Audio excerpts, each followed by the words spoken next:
All right, we're going to go ahead and get started with our October Outdoor Adventure Commission meeting. Thanks for everyone who's joining us both in person and online. Looks like we have a quorum here. It's been since June, I guess, since we met. So we have meetings from the month of June to approve, to kind of have a motion to approve those minutes from the June meeting. So we have a motion to approve those. Any discussion? All in favor say aye. Aye. Aye. All right, that passes unanimously. Let's go on to item number 3. The Outdoor Recreation Initiative update from Patrick Morrison. Patrick, go ahead. Excellent, thank you. Good to be back with y'all. I feel like it's been too long. So with that, a lot to update. Let me move this computer. And guess, Carly, you're going to be doing my slides, is that right? So, yeah, I mean, we've been really humming along with the Outdoor Rec Initiative, and I guess just maybe a quick recap.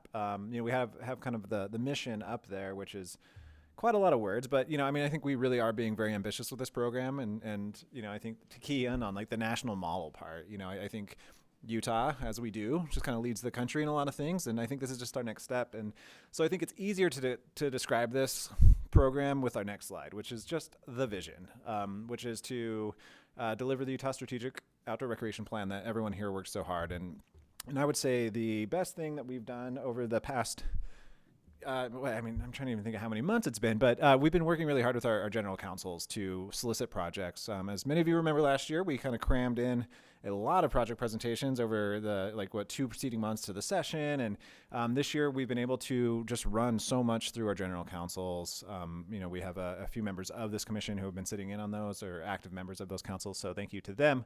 But right now, we've seen a ton of interest, some really good conversation, because I think these councils, not only is it a good opportunity for project presentations and to really evaluate and consider the project funding, but just those collaborative partnership opportunities. And so just really, really excited to see where they're at. But we're kind of getting down to the final little bit. I guess next time we meet on November 19th, that's going to be when you all, as Outdoor Adventure Commission members, will kind of vote to approve the final rankings. And on that one, I certainly I'm happy to kind of discuss what does that actually look like. But just to kind of give you a quick overview, we have ranking councils set up with each of our general councils, and the ranking councils are made up of Association of Government staff. We have some elected officials or appointees from like city councils, and as well as county commissioners or appointees. And so we've been working with the general councils to solicit projects, and now here in the next 2 weeks, we're meeting with just the ranking councils. We're kind of prepping up all of the, kind of the project presentations, our ranking sheets. I have that all sent out. So when we come to you next meeting on November 19th, the hope is I'm going to get the actual chairs of these different councils to present the projects themselves, but it'll be just kind of a quick overview of the projects that came into each of the councils and give you an opportunity to kind of vote and approve them. So I think you're really going to come in important, I think, to improve like what they have put in, but inevitably there's going to be just a few projects kind of at the bottom of these rankings that are eligible, and you'll kind of need to make those decisions there. So we'll make sure to prep you there.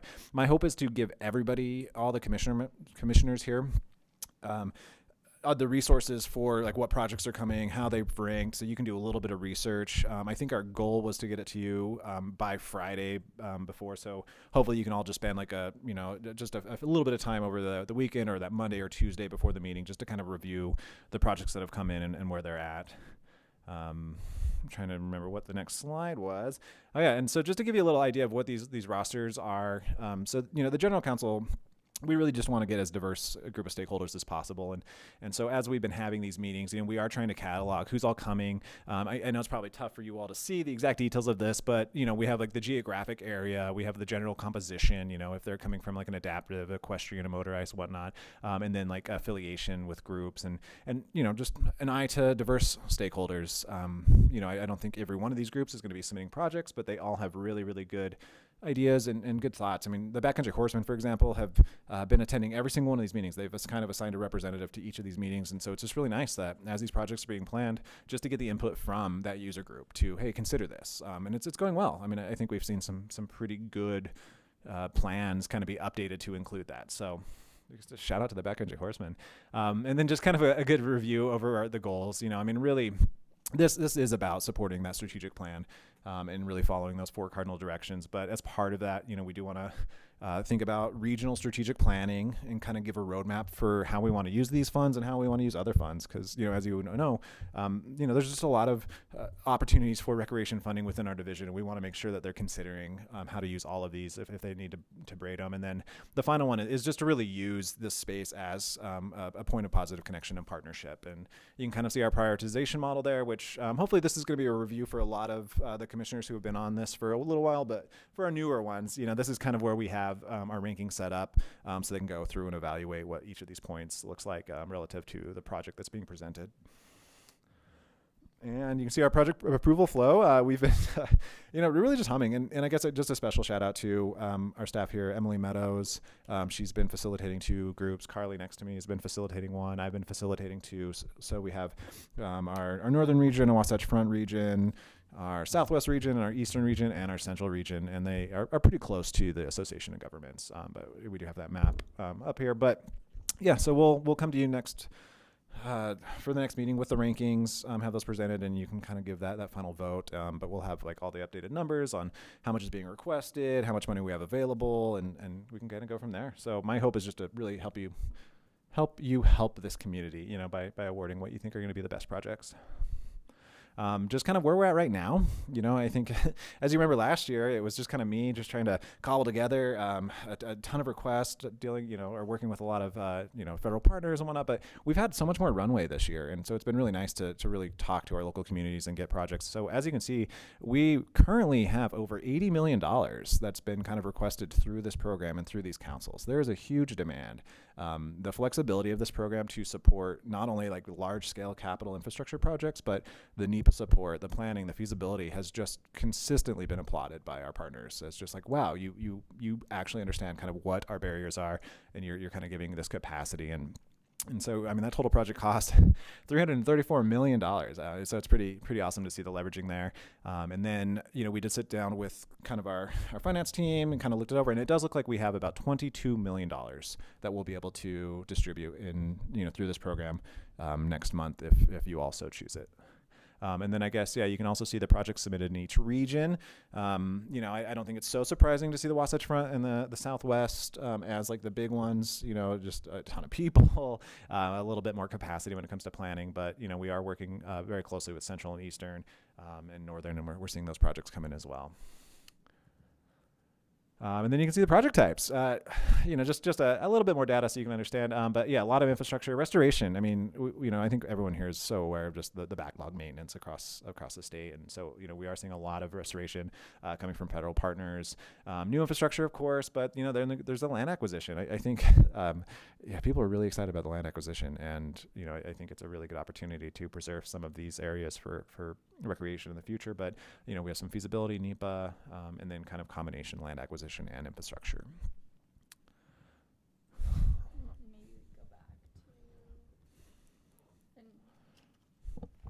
If anyone is curious too to see what the commission funded last year, because I know we do have a newer commissioner that's joining us, so feel free to scan that QR code and take a peek at the past projects and let us know if you want an update and maybe in a future meeting on the status of those projects.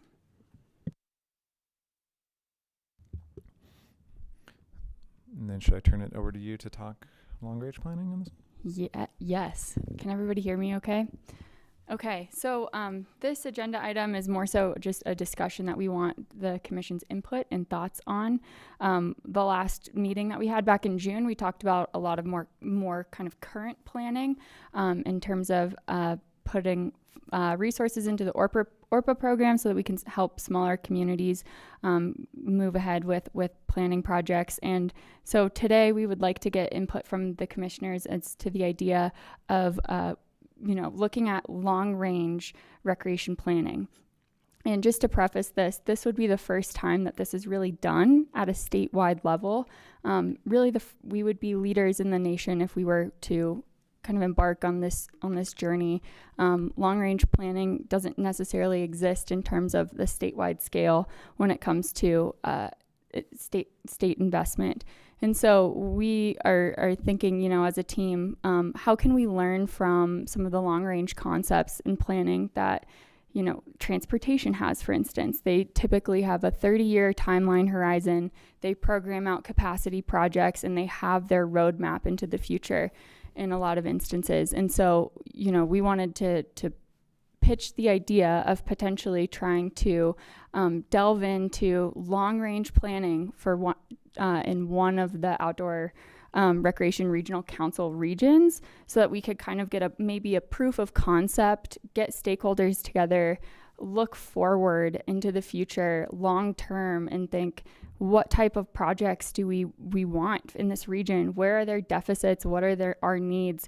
These councils are a great model for providing a list of projects as they come online and as there's a need for them, but might there be a way for us to be a little bit more proactive and future thinking as a state, and dive into the possibility of long range recreation planning at this scale. So that's kind of the preamble there. Wanted to get the commissioner's thoughts and ideas. Anyone have thoughts they want to share on this? Kate, go ahead. Well, ironically, I'm going to, after this meeting, a Wasatch Front Regional Council planning meeting for my county. I do wonder if it will be a challenge to do it for a whole region versus, maybe a county. And then the other question I'd have for you is, we have a backlog of things, and it's harder to think long-term if you're still dealing with a bunch of the issues right in front of you. So how do you think you'd balance those two things in your test case? Yeah, that's a really great point too. Transportation and recreation are very different, so we can't look at them through the exact same lens, right? I think doing some sort of a needs assessment might be valuable, to look at that backlog, since there is a big deficit in terms of past maintenance that needs to be done. So that's a great feedback though, and a thought. Is this regional scale the appropriate scale to be doing this planning, or is the county scale seem more, practical? That's what we're hoping to get your thoughts on today. I don't see any other hands raised. I'll chime in with a couple of just initial thoughts off the top of my head. And kind of segueing off of what Commissioner Bradshaw said, thinking about this as a whole state, especially a state as diverse and rich in opportunities as we have here in the state of Utah. To me, it seems like that would be a compilation of gathering regional or even more local plans together into strategic ideas, because I think when it comes to recreation, and this is sort of the difference between recreation and transportation, 30 years out, that would be a long way to look out for recreation. But really, I think the question is about how can we, instead of maybe focusing on the tactical needs right now, we have overcrowding in this trailhead. We have some maintenance backlog on this campground or whatever. What are the strategic planning? Hey, there's an opportunity here to develop tourism and develop a recreation economy, or there are assets in a particular region that could attract a particular group of users and enhance recreation in this area, or relieve overcrowding in another area and shift usage to somewhere else. And so I think it's looking for strategic opportunities, and but a lot of that's going to, I think, would be guided by there's a lot of factors. Is there local interest in growing an economy, tourism or recreation economy? What assets are available? I don't know if we're going to generate a greatly expanded ski industry in southeastern Utah or whatever. You kind of have to work with what you've got in the different areas. And so that's maybe what I would, I think the regional councils that have been created is an opportunity to kind of leverage those to kind of think of, okay, what's the strategic, where are we going with recreation in this area? What do we have the opportunity to create and generate here? And maybe it's in response to a need, or maybe it's going after an opportunity. I know that, in my community, we noticed a lot of overcrowding and user conflicts on the local trail system. And so there was some land on the south side of Traverse Mountain on the Lehigh side, but it's still Draper, but it's on the Utah County side.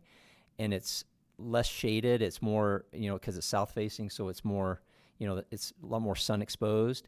And so we saw an opportunity to build some downhill specific mountain bike trails to draw the downhill mountain bikers onto that area, because it wasn't as useful for hiking and other types of uses, because it didn't have the shade, but it actually turned out really well, because it created a demand, and now it's a destination for people. There's a lot of shuttling going on all of these downhill trails, and it was successful in drawing away some of that and reducing some of the user conflict by shifting some of that, those users that were looking for the fast downhill mountain bike experience. And so I think that kind of thing is thinking in a more specific level, what opportunities exist in different areas of the state, and what can we do from a strategy and vision standpoint. And so the regional councils, I think, will be, it'll require a lot of input too from locals that might know the area and have some ideas, or maybe there's something at a state level that we can say, hey, there's a growing, community of people doing, dispersed camping or something like that. Where are some areas in the state that would be ideal for that, and what can we develop in certain parts of the state that would be popular? Those are, I'm just brainstorming some of those things. So that's some of my feedback. I don't know if anybody else has any comments on that. Yeah, Natalie. I might just need a clarifying question. So is the request out of this to use a portion of the $22 million that we have for long-range planning in each region? And then what would the amount look like? Or is it up to each region to identify a long-range plan concept and then propose it for final approval? Sorry. No, that's a fantastic question, and the question we've been asking ourselves as well. If this is something that we would like to pursue, I think the conversation today is whether or not we could get kind of the blessing, I guess, so to speak, from the commission to pursue what this might look like. And if that's the case, look at what the scope might look like with that region and then potentially pursue it. It could be something as small as, hiring a firm to help with public engagement and really getting that feedback as to what the values are, and just providing a little bit of extra resources to that specific region. But yeah, the funding for that would come out of the available funds that we talked about earlier, that $22 million. But so the scope could vary. Looks like we've got Commissioner Hartley online. This hand raised. Oh, go ahead. Yeah, thank you. I'm curious, Carly or whoever might answer this. Can you help us distinguish between what would be a long-range planning project versus a normal process project? Yeah, that's a great question. I think, long range is looking into the future and being able to kind of say, kind of matter-of-factly, that a certain project will be a recipient for funding at a certain point into the future. And so when you're looking at, a long-range transportation plan, it's a 30-year timeline. Is that, if we dive into figuring out what long-range recreation planning could look like, is a 30-year horizon appropriate? When I've talked with some of our federal land managers, they've gotten excited, it seems like, with the kind of having an assurity and a knowing that there will be state funds for some of their bigger capacity projects.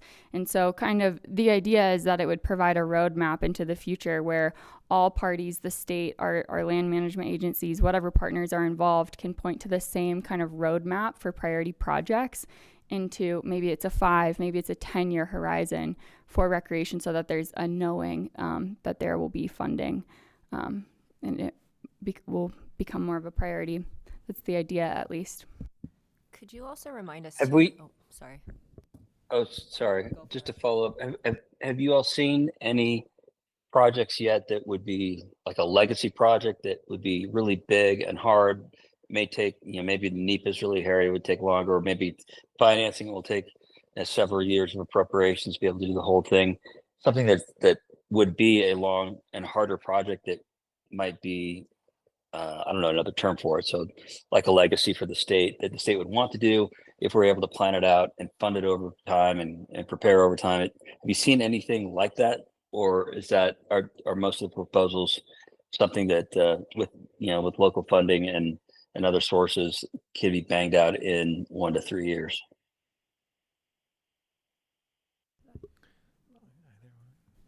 It seems like most projects are in that 1 to 3 year kind of horizon right now, just because we're looking at what's realistic with the resources that currently exist. Just my response to that too, Jeff, is that this would invite, I think, those bigger, more legacy projects, and it would give us that that long-term view into it. The value I see in this, as Carly has sort of thought through this, is enables us to be less reactive, and it prevents us from getting into a reactive mode. We're already, was it 80,000 in requests, and this is only really our first year with this structure, and I don't see those requests and that demand diminishing.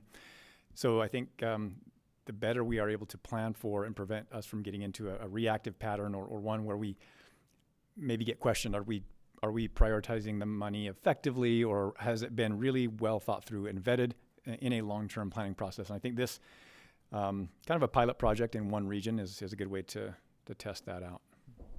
And if I could just add, the reason we chose the central region, as we're working with these general councils, it's clear that, here in the Wasatch Front, there's more capacity for planning. There's so many more people and things, but, kind of working with the central region, there's only a few projects, both coming from federal partners, and we want to kind of help them find out, like what do you value? And so when we're talking about planning, it isn't necessarily meaning like we're just going to look to build a bunch of new stuff. I think your comments, Representative Stenquist, were awesome. Kind of talking about like we need to think about all the backlog maintenance and different assets and things. And our hope is by kind of getting into a long-term planning, we can identify those. Like if the priority is to help support maybe a really important asset to give it more carrying capacity, because that's what they need. That's kind of something we want to do. If there's a lot of restoration needs, but that would kind of play itself out, and so we could have that somewhat of a roadmap for how we're directing these funds, and we know what each region is really valuing,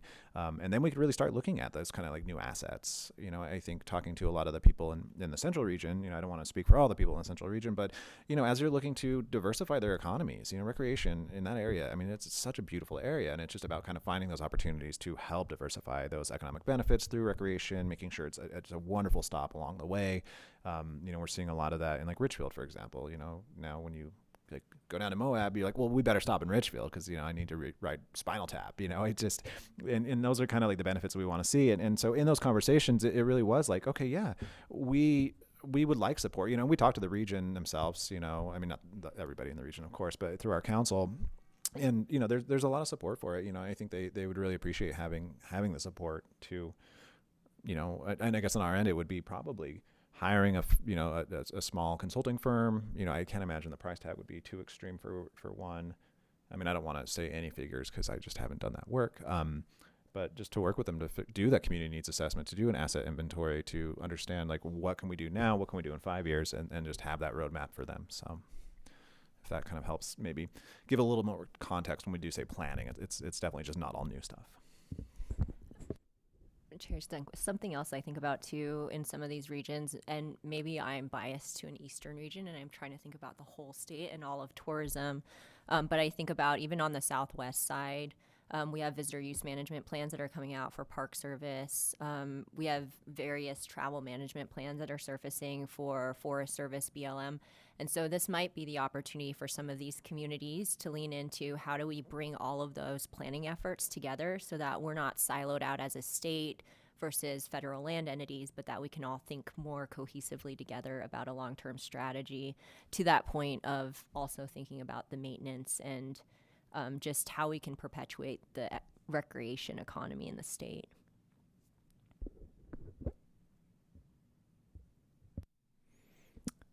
All right, great comments, great discussion.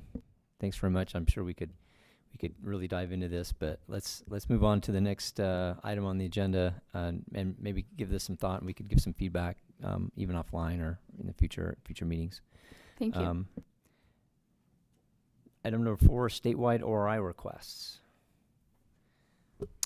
Yeah, so, I think so far we've been talking about regions, and occasionally things come across us, the commission, the division that really don't belong in a region because they are affecting the entire state. And, so as we've kind of considered how do we navigate these, we like to kind of think about this as that statewide request, that statewide region. And I think I've got Chad here from the Utah Avalanche Center. Many of you may have remembered, the request they made last year because of kind of the legislative code.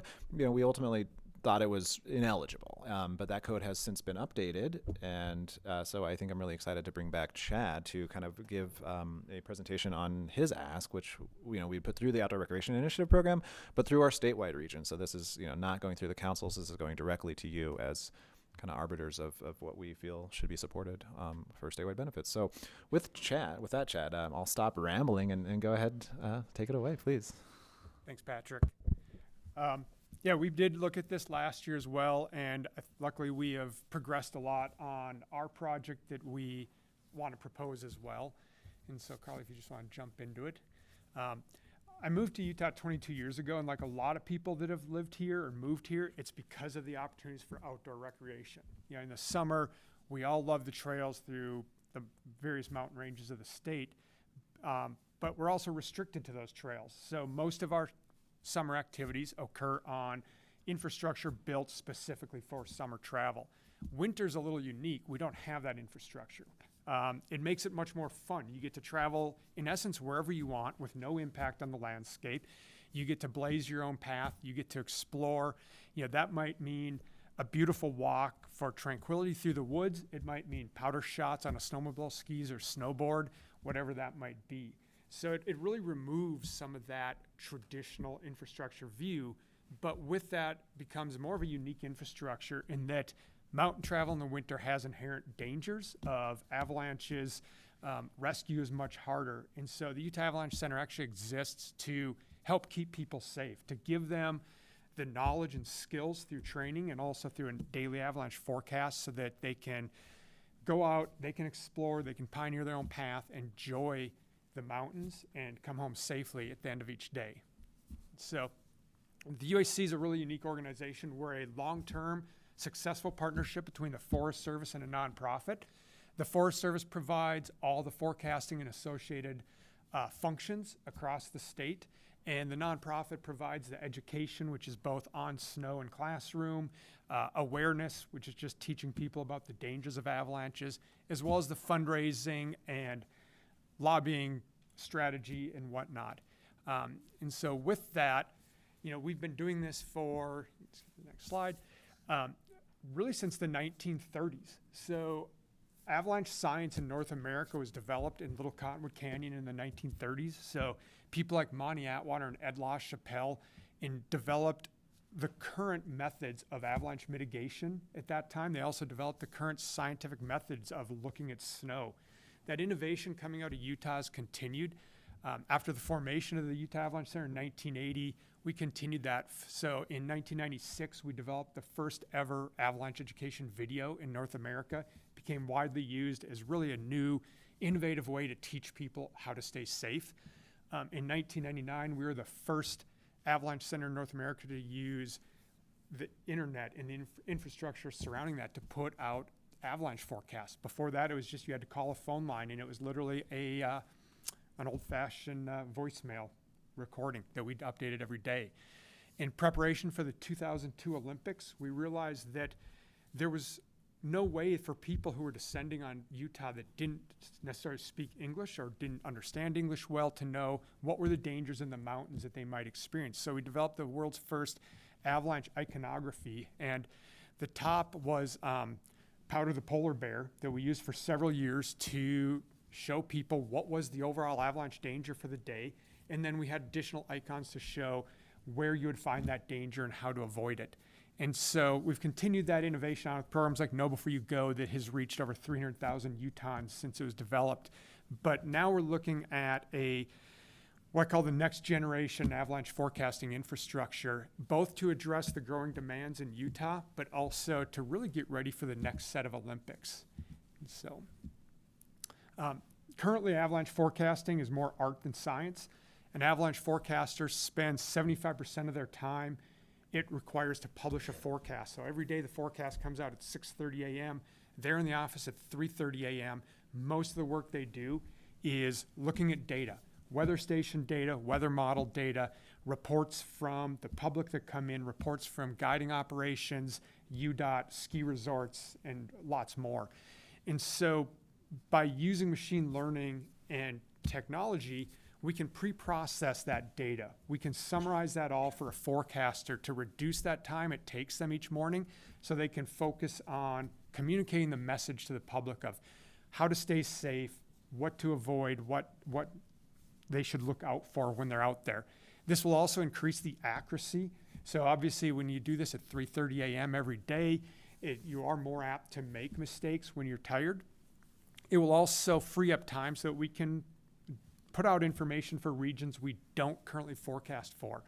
So kind of three big areas of the state that we don't currently have reach are the Eastern Uintas, the Ochre Mountains, and the Tusher Mountains. And so using this technology allows us to get maybe not a full forecast out for those regions, but allows us to get some avalanche and mountain weather safety information out there for the community members, the public, and people who are traveling out to those locations.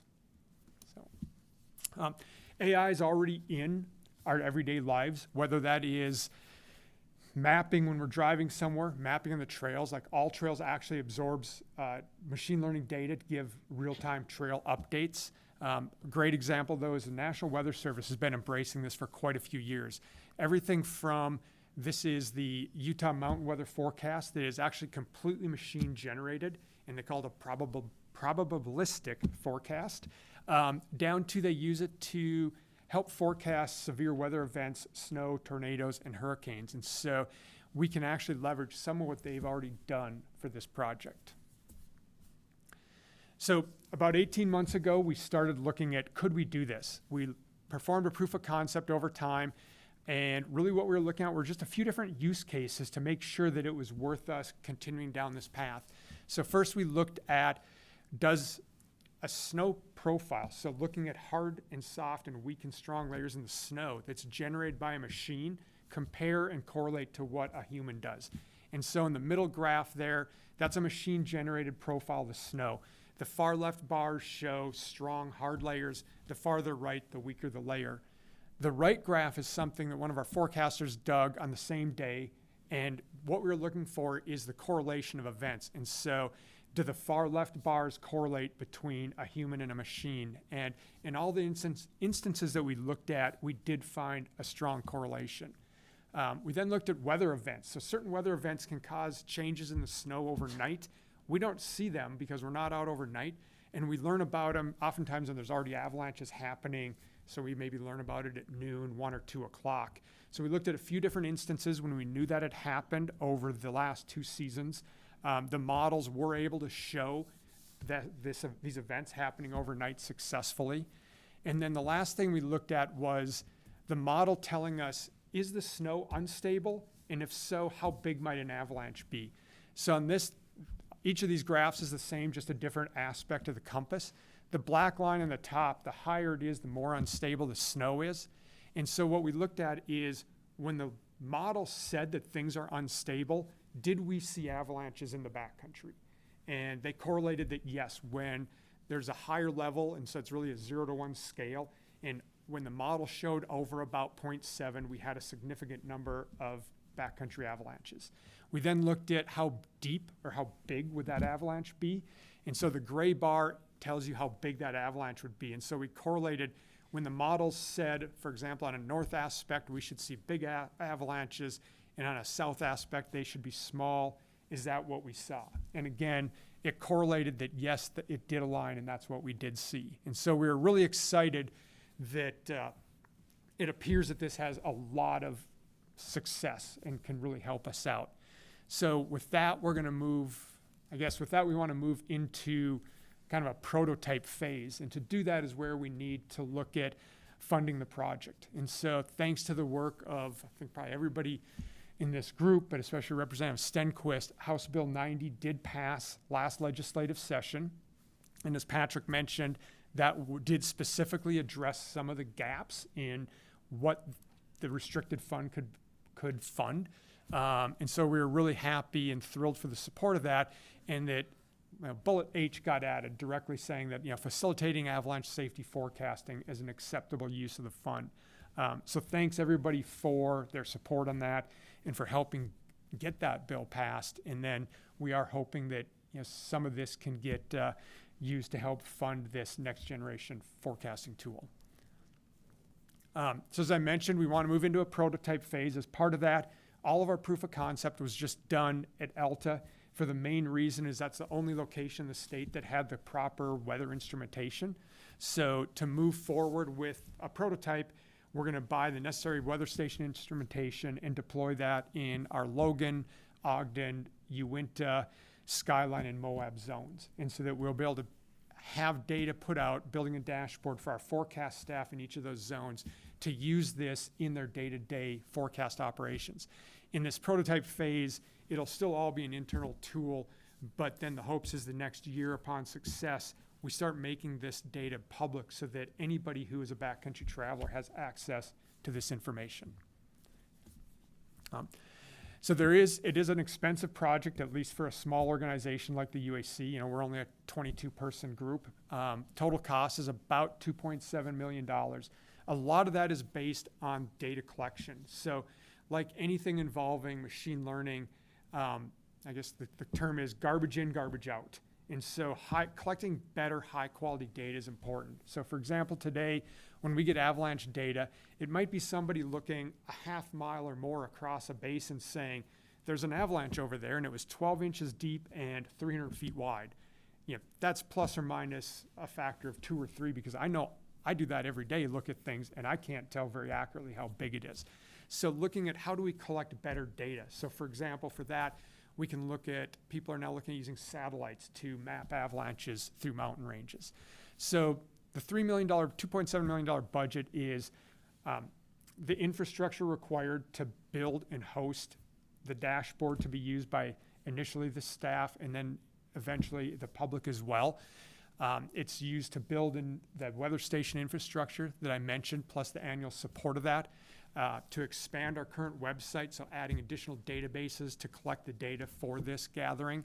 The mobile application to be a source of the public submitting data collection. And then for mechanical engineers and physicists to actually be working on these models to better tune them and validate them from all these data sources. And so for the funding side of it, we're asking the Commission to fund $1 million of the project, which is about 35%. The remaining funding for this would come from business support, so organizations like Microsoft who are investing in, Microsoft has a committee called AI for Good, where they invest in AI-style projects that are not just your Chat GPT and other things. Other federal and private grants, as well as the Utah Avalanche Center's donor base. So we have a number of donors who are very interested in helping us make this succeed as well. As far as alignment with the commission, when that was going over, it does really resonate well. As Patrick said, this is a statewide project. We have 8 forecast regions across the state. We have offices in Moab, Spring City, Salt Lake, and Logan. So it does hit a lot of communities. When you look at that map, each of the gray bars is the areas that we have identified as forecast regions. The more information, so as discussed, the crowdedness and how more and more people are flocking to trails. You know, the Cottonwoods here are a great example of that. If anyone drives up there on a Saturday morning, summer or winter, it's unbelievable the number of cars. In the winter, people go to where they feel safe. So they flock to where there's more information. And so by getting people information, we can help them go to new places so that they don't just go to where more people are, where they feel comfortable.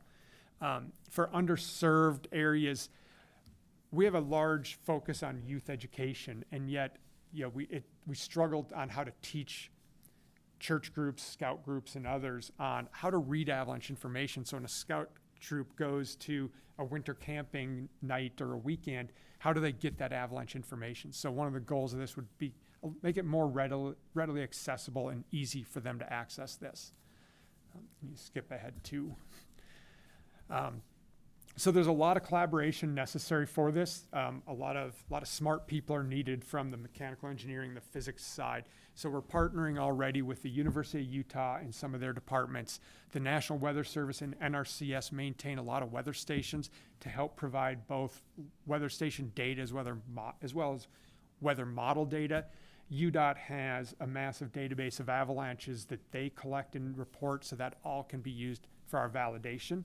And then we're working with other avalanche centers, Avalanche Canada and the Swiss Avalanche Center, because they both have people who are working on similar types of projects. Preventative search and rescue is an important aspect for us. So this was something that I think the first time I heard it, it was Jason Albee down from San Pete County used it for us. And if we can teach people and give them the tools and the skills they need to make good decisions and stay safe, we hope to prevent those call-outs. So backcountry use in Utah has grown about 20 times since 2000, and there was a huge surge with COVID. And we didn't necessarily see the increase in search and rescue call-outs until really that COVID time. And it's really stretching these organizations extremely thin. And so if we can put efforts into preventing the call-outs in the first place, it's extremely helpful for those teams, and you know, achieves our goal of keeping people safe and bringing them home at the end of the day. We talked about the diversifying traffic, keeping people out of the most popular trailheads by giving them the information they need to go somewhere else, to pioneer their own path, to go explore. And so hopefully that would take them to, let's go down and look to see what the Tushers have to offer. And while they're there, they're going to stay in Beaver or somewhere similar, and they're going to eat out at restaurants. So we can kind of accomplish a couple different things with that, of getting people to see new areas, getting some economic benefit from that, from this travel, and also then drawing people away from the most crowded areas. And maybe most importantly is the mental health aspect. This really became apparent during COVID, but we usually think about people going out to recreate in the mountains for physical health, but it became extremely apparent during COVID that it was actually almost more important for the mental health aspect. As other avalanche centers across the U.S. were shutting down, we actually had the Salt Lake, the UPD, contacting us to make sure we kept forecasting. They needed to see people out in the mountains for the mental health because they were having so many issues with increase in call-outs for themselves. And so it's become a very important part of all of our mental health. And so by giving people more skills to travel safely, we can help and accommodate that mental health. So with that, I think I went over my time that I was told, but I appreciate everybody's time and for your consideration of using some of the commission money for funding our next generation avalanche forecasting infrastructure. All right, thank you. So as I understand it, we'll consider this along with the other presentations in next month's meeting, correct? Right. Mr. Chairman, I have a question for. Yeah, go ahead. As AI is used in more spaces, one of the things that's come up, and it's come up in legislative circles, is, for instance, in the mental health space, if you're going to be talking with an AI chat bot, they want to make sure that the patient knows that's who they're interacting with rather than, a therapist or a medical professional. So for the areas where you would maybe have a forecast that is entirely AI driven or 90% with a little checking or oversight, would there be some type of a disclaimer so that the person relying on that data knows that it's less robust? Doesn't feel fair, but I can't think of what another word would be. No, it's a decent word. Yes, and I think a lot of that has to be worked out. Probably more, the first question is like, what information do we relay? So currently, we give a 5-scale danger level where we humanly forecast. If we're not actually forecasting, just for example, in the Ochres, would we give that same 5-scale danger rating? Maybe not. We would have to find out how we do that. If you look at the National Weather Service on that little image I had from them, the whole top graphs are all machine learning, and then there's a little paragraph at the bottom that's actually human written, which is really the only valuable part of their forecast. So it is all in finding, like, what can we do to make that information available without giving people a green light type thing where it's not a human intervention. And so it's more about first identify what information is appropriate to give, and then how do you deliver that. Okay. Did that help? Yeah, that does help. I mean, I think you guys do tremendous work. I interacted way back when under the Bruce Tremper days with you all. I think what you've done to help make the backcountry more understandable and accessible is really to be commended, and doing it on the shoestring the federal government gives you, and the tremendous support you get from the Friends of the Utah Avalanche Center, and your fundraising is you've done a great job with not very much in making sure people feel safe in the backcountry. So thank you for that. It means a lot. Thanks.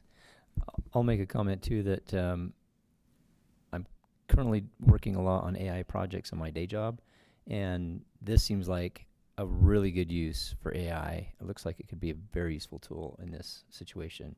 But like you said, gathering accurate data is going to be key to it. So it sounds super interesting. So we have plans for good data, and we should talk, Jeff. yeah, okay. All right. Thank you so much for that presentation. We'll move on to item number 5, Department of Recreation priority projects. Did you have any other comments to add? Or? Okay. We're sharing a mic. We have lots of mics in the room, but we're sharing one over here. Well, thanks so much, Chad. I think Patrick Morrison framed this really well a moment ago, that today we're hoping to just kind of zoom out and look at the state from that statewide perspective and talk about some of the division's priorities that will come across your desk on November 19th during the next meeting. So one of the projects that we have identified as a state priority is the North Wash Boat Ramp of Cataract Canyon. And so this is Utah's Grand Canyon. It's a section of the Colorado River that has class 4 and 5 rapids, and it's just a world-class recreation experience. And despite the fact that it's world-class, it's the only river in the western United States where the number of permit requests every year on recreation.gov is dropping. There's been an exponential spike in terms of interest in getting out in the backcountry on our rivers, and Cataract Canyon is declining. And a lot of guides and outfitters have stopped providing services to get people out. So, and it all hinges on the inaccessibility of the boat ramp at the takeout and on the north side of Lake Powell, near the Height area, for context. And so the Utah Guides and Outfitters Association has been advocating for 2 decades to make the case as to why Glen Canyon National Recreation Area needs to prioritize this specific boat ramp and help improve it. There's been a couple of actions over the last 2 decades that have made some temporary improvements at the site, but there has been no long-term solution. And there's been, I can't reiterate it enough, two decades of advocacy from the Guides and Outfitters Association, and a sharp decline in the number of private trips that can go out and utilize this section of river. And just to emphasize the kind of constraint, these are some of the photos of guided trips where they have these roller tubes to remove the watercraft from the river, and a lot of private trips don't have this type of equipment and the amount of people and power to get their boats out of the water. So it's just become a really, really significant issue in terms of the accessibility of one of our greatest recreation assets. And if you cannot get your boat out at this site, then you have to usually engine down stream, more so in slack water, and get out at Bullfrog, which provides, there's a ramp there, but it's 50 river miles, slack water, really, really hard to navigate and nearly impossible for a lot of private groups. And so our team, we've been working with the Guides and Outfitters Association. We've been working with Canyonlands National Park Service, their superintendent, and the Glen Canyon National Recreation superintendent. Our Public Lands Policy Coordination Office has been really, really instrumental in helping us move the needle and elevate the significance and importance of this access issue. And it's one of those tricky situations where it's between two Park Service units. It's just hasn't quite had the kind of TLC that it really needs. And so we've been involved over the last year or so to help advance conversations about partnership and move forward. So we will be coming to you in the November meeting to request funding for engineering, and that we've had these inroads with Glen Canyon is huge, and that they're willing to work with us. So we've sent an official letter from on behalf of the state to Glen Canyon, and we have opened up the channels of communication with our guides and outfitters, which has been really, I think, valuable in moving this tricky project forward. And so with that, we will be coming to you all to request funding for engineering specifically. And then, from that point, it'll help us identify what type of funding might be needed to make improvements at this site. So that's my overview of North Wash Boat Ramp. And am I missing anything you want to add? I don't know. Maybe just go back the slide. You can kind of see, if you've never been to this spot, to call it a boat ramp is really not accurate.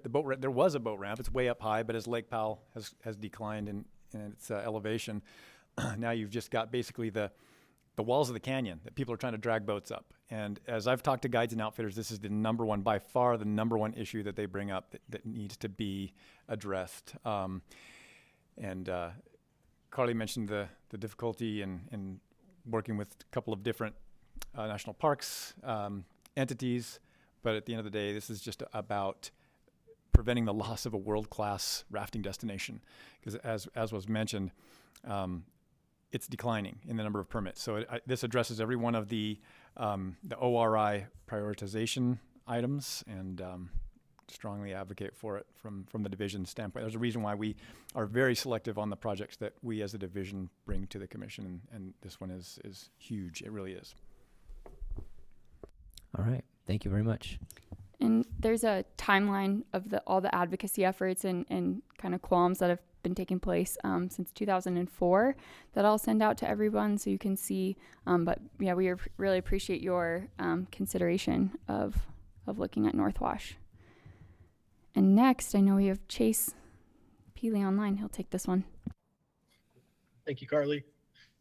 So our next priority would be American Fork Canyon, specifically Forest Road 085, and the impacted section of the road is what we call the Narrows, and that's what the local community calls that. So right here we have a couple pictures. We have a summer and winter picture because they affect both winter and summer communities up there, and a large impact to the motorized community. So a few winters ago, to give a background on this, is the Narrows sloughed off. It is a very narrow section, even without the slough off, to get motorized travel through this section of the canyon. And you can see on both the left and the right, you could fit a full-size vehicle, but very unsafe during winter and summer travel. So since then, the Forest Road has actually been closed below this section and above this section.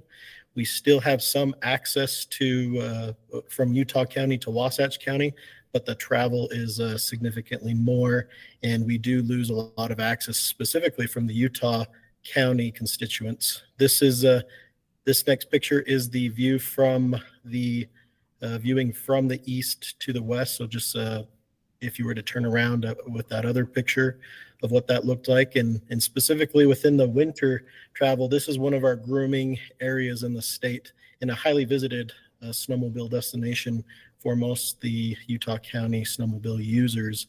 And so our snowcat that comes from Wasatch Mountain State Park would have to travel through there, and we haven't been able to travel through there since the slough off in this particular area. If you could go to the next slide, Carly.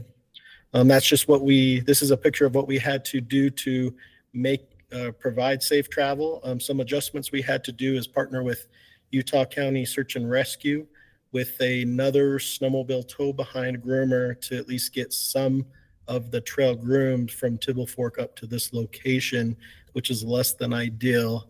And we had to do a lot of shovel work, both Lieutenant Hinton and I, to see what we could do to get access through here up into Wasatch County. You can go to the next slide, Carly.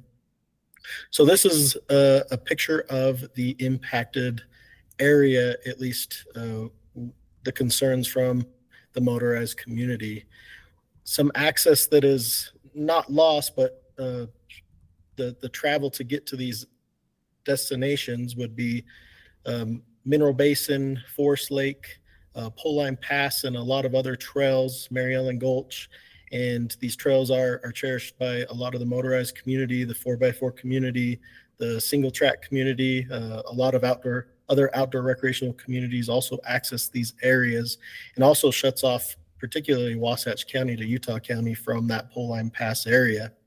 And on the picture on the right shows the adjustments for travel to get to these locations, and you'd have to travel up through US 189, up and over potentially through Midway or up through the Alpine Loop area to access these trail systems. And as the 4x4 community goes up Forest Road 85, the main sources of their trails that they do want to access would be Mineral Basin, Mary Ellen Gulch, Forest Lake, and a lot of the other trail systems. It also provides access into Midway, which is one of many economic drivers for the communities within Wasatch County. A lot of people will travel up and over from Utah County into Wasatch County, have a lunch for the day, and then travel back through Wasatch Mountain State Park in the Forest Service areas.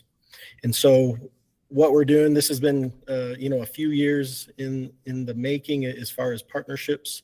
Utah County is going to take the project lead on this classified D road system in partnership with the Forest Service, and we're looking at least the estimated bids were about just under 800,000. 350,000 of that was approved and recommended by the off-highway vehicle, so the OHV Advisory Council, and so that'll be a portion of the funding to help out with this project. Let me know if I missed anything, Carly or Jason. I think that's great, Yep. Chase. Thanks. All right, any questions from the commission? Chase, is that access from like the Tibble Fork area or further on the other side? Yes, so it would go by Tibble Fork Reservoir, and that's where Forest Road 085 starts from the dirt road. Oh, okay. So that parking lot or what they would consider a trailhead would be accessible from there. That's no longer accessible. So that's both for snowmobile as well as OHV and other uses in the area. Okay, thank you. Mr. Chair? Yeah, go ahead, Jerry. So is this a Forest Service road, Forest Service trail? Is that what he's? Yes, it's a Forest Service County D road. Okay. And that's how we're utilizing over the OHV recreation grant to supplement some of this funding. Great, thank you. Hey, Chad, the 350,000 you mentioned from the OHV oversight group, or I'm sorry, I can't remember the name you used, but is that's of the 800 that would cover 350? So you're trying to backfill another 450, or is it Correct. 350 plus the 800 you're seeking? The prior, what you said, so 350,000, the total cost would be just under 800,000 according to the engineering groups. And so that would roughly cut it just less than half. Okay, thank you. I'd just share with the rest of the commission that I've utilized this area a lot, and it is a big deal, and it's a big deal to be able to get back there, both to the snowmobile and the OHV community. So I think it's something that needs to be funded. I'm not sure best source of funds or if this is a good use of funds. I think it is, but for sure there's something that needs to be done. So I'm glad it's finally getting done. All right. Brett? Jason, do you have a comment? Go ahead, Brett. Yeah, I just want to echo what Chase is saying. This has been closed for next year will be 3 years. And to give you an idea of the width of it, it used to be you could get a four-wheel drive Jeep or truck or whatever you want through there. Right now, it's about the width of a motorcycle single track. And it's about a 200 or 300 foot cliff off to the right and a vertical cliff off to the left if you're going in the right direction. So as far as search and rescue, I don't even know how Chase could get through there now if he was out performing a search and rescue situation. And so it's not just access for the areas that he named, but it's also very, very dangerous that we can't access it, for the search and rescue. So, I mean, it just keeps fluffing off more and more and more. And the Utah County Road Department presented what their plan is. And I think it'll be a very good plan, and it'll be long term so that it doesn't keep fluffing off. So with that, I highly encourage you to please support this, because not only danger, but access to our public land. So thank you. Thanks. Yeah, I was going to mention the same thing. Search and rescue access from the Utah County side. It's pretty much not accessible or extremely dangerous to access it. Wildfire response is another thing that I would mention. But overall public safety, it's just people are still going to try to pass this on a snowmobile, on a four-wheeler, you name it, passenger car. Sadly, I believe it was yesterday or earlier this week, a young lady was killed on a road similar to this one on a dirt bike. And it would be, I think, wise for us to highly prioritize this just from the public safety standpoint alone, but also just the recreation access. There's so much territory up in there that is currently cut off from the Utah County side. Right. Okay, is that it on this project? I believe that summarizes it. So we appreciate your consideration for some of the division's priorities. All right, so is that all the projects? Those Mhm. two? Okay. Yep, and then we can segue to our next Oh, right, I next see. item Okay, as yep. well. Great. Item number 6. So in 2020, the Institute of Outdoor Recreation and Tourism conducted a study, the state of outdoor recreation in Utah, and had a lot of really good data points in there to have a snapshot of what things look like in terms of the supply, in terms of the demand, who's doing what, who's going where, and so forth. And as I've thought more about that, not only would I like to have that done again, I would like to have for this group, for our grants, and for all of our planning efforts, a trends study.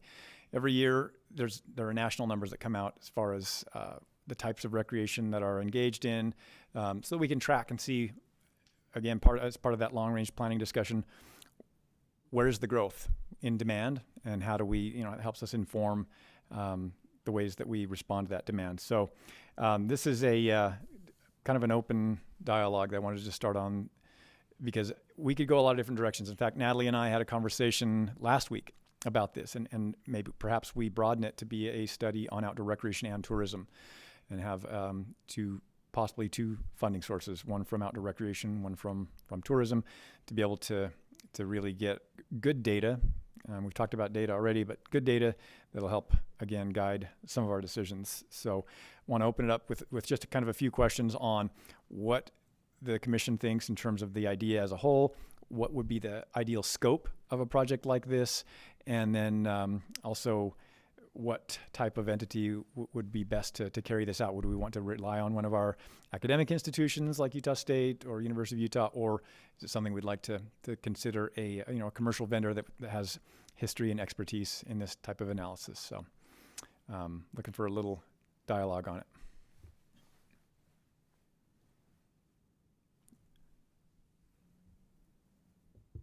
Comments from any of the commissioners? I have Yes. a question for Natalie, maybe. Go ahead. So, when I think of tourism, I usually think of people coming from out of state or out of country to visit Utah. But some of our tourism is people going north or going south or just going one county over. Do you think including tourism, how would we differentiate the different types of tourism and what's self-generated Utahns moving around inside the state and who's coming from outside? That's the ultimate question. That's hard to solve. I think this could be a start to some of that. The way that we look at it for tourism is we are two separate offices. When we think about tourism, we think about the investment that's coming into a community. So they're staying at a local community, whether it's a hotel, whether it's a short-term rental, some type of lodging, campsite, generating a tax there, eating at a local restaurant. So a lot of our drive is like that economic piece, which I don't think is far off from necessarily the outdoor recreation side.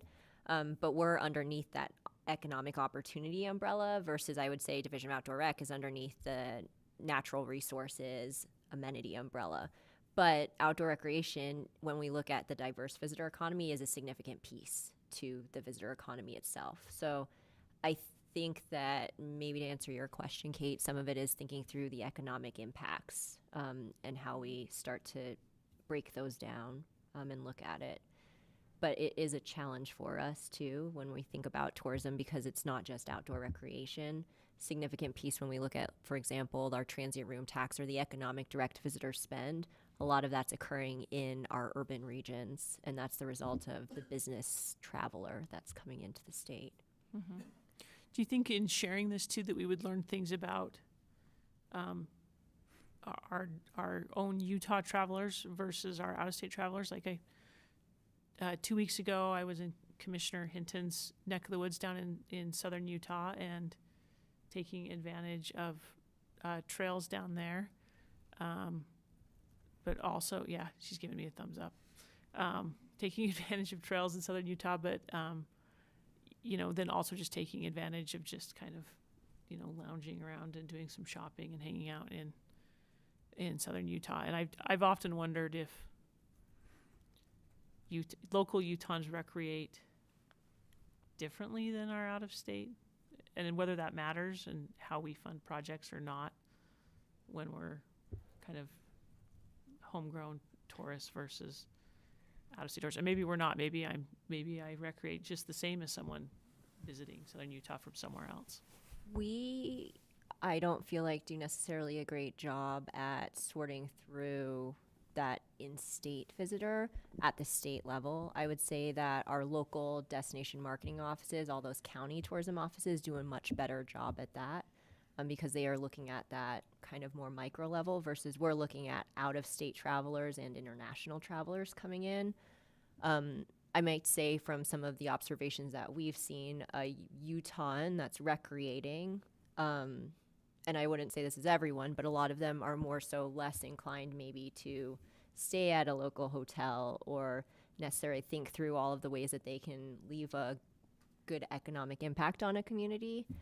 I think the example that oftentimes we hear of is, loading up at the Costco at Spanish Fork and then trucking your way down to Southeastern Corridor, right? And then leaving a management impact per se, but not an economic impact as a whole. And so from our side, we're working on stewardship messaging to help Utahns, which is outside of our traditional scope. And we're working with Division of Outdoor Rec. We've incorporated state parks, land managers to start talking about how can we be, as Utahns, better visitors to communities. That's not traditionally something that we play in that space on.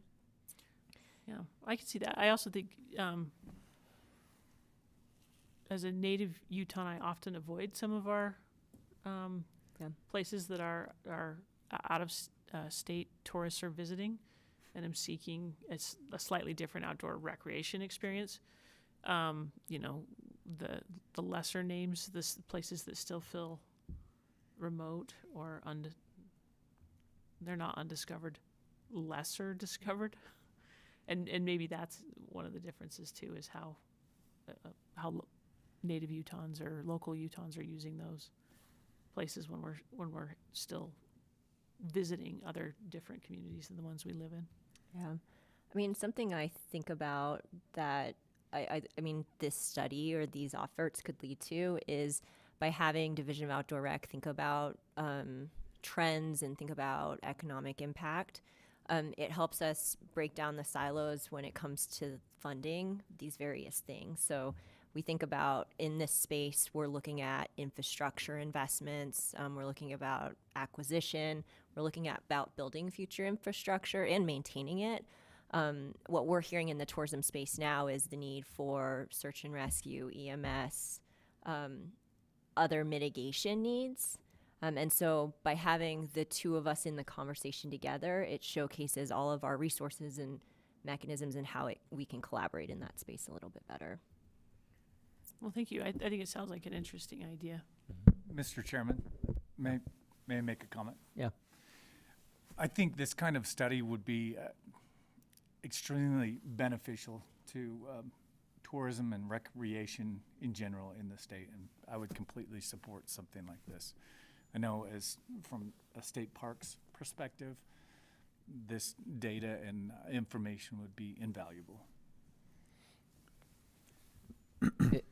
It would seem to me, a question I have, that there's probably a lot of studies and analysis all over the place happening in different areas, sponsored by different people or different groups looking for different, to hone in on different areas.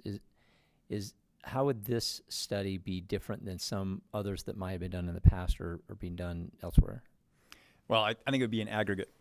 Okay. I've seen some of the same Basically data you're looking at because pulling all that data together and exactly, so yeah. forth. Okay. There's a lot of good studies out there. A lot of it is localized and tells kind of a picture of the story, but I think they're just scratching the surface. And I think Commissioner Bradshaw asked a couple of really good questions that I get asked all the time, questions that I wonder similar. And my answer is I don't know. And that's the kind of the problem we're trying to solve here is that nobody knows. We want to know what's going on, who's visiting Goblin Valley State Park, what is their economic impact there to the community, what is their knowledge about how to recreate safely and responsibly in that area, and then how can we offer resources to state parks, national parks, local communities in their efforts to plan and adjust and offer the best experience they can for our residents and our visitors. Okay. Sounds like a good idea, and it sounds like you're looking for next steps. Yeah, we're just kind of looking for scope. Let's get a little bit of guidance and dialogue with the commission so that we know what to look into, like price-wise. We've just roughly spitballed this. I mean, it could be anywhere from $150,000 to $250,000 depending on who we use and how in-depth we go. If we try to make this a joint venture between outdoor recreation and tourism, because there's just so much overlap, and I see a huge benefit in combining that effort. So just looking for next steps and how much effort we want to put into perhaps an RFP to get or maybe some deeper study to look into what this would cost, and then also that conversation about which types of entities we should lean on to accomplish it. Is that something that you would propose in your budget for the next fiscal year, or? No, well, we could. I think the answer would be, why don't you go to the Outdoor Adventure Commission? Okay. Yeah. So no, yeah, we're just clarifying that. Yep. Okay. I mean, something that I can offer maybe to the board too is I think we've had multiple conversations with our respective offices, but we've never gotten to the point of what is Division of Outdoor Recreation or OAC going to do with it.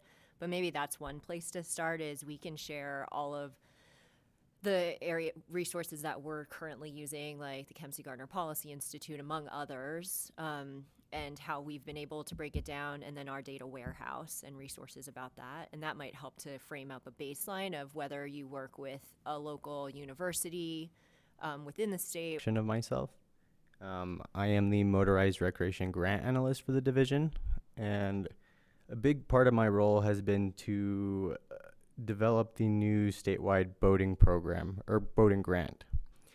And a big part of that has been to essentially bring back the Boating Advisory Council. And just like I said, it's just a quick, this is just a quick kind of notification, because this is something that we're required to do, is essentially notify you all that this is something that we are doing. We have picked out members and are kind of waiting to appoint them.